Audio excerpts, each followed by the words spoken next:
Today we have the high-quality renders of the new upcoming Huawei P50.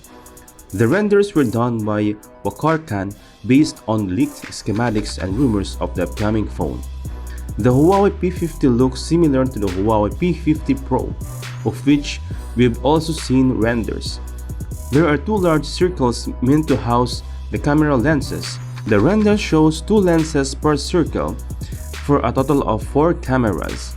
The Huawei P50 is expected to have a standard wide-angle camera, an ultra-wide, and a telephoto, which is a non-periscope, while the P50 Pro will have a wide-angle, periscope, plus the ultra-wide. And the P50 Pro Plus will have a wide-angle camera, an ultra-wide, telephoto, periscope, and a 3D time-of-flight sensor.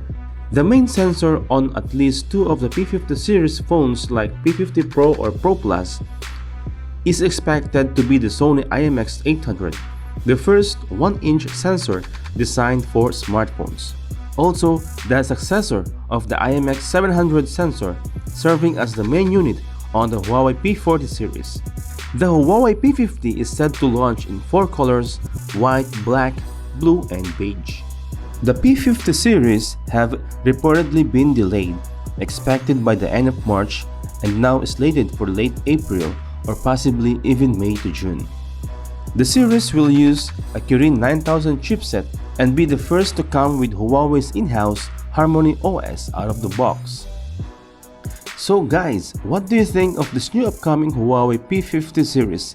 Let me know your thoughts in the comments down below. And if you haven't subscribed yet to this channel, please smash the subscribe button and click the bell icon to get notified to all my tech news and reviews. Thanks for watching, and as always, I will catch you guys in the next one. Peace out.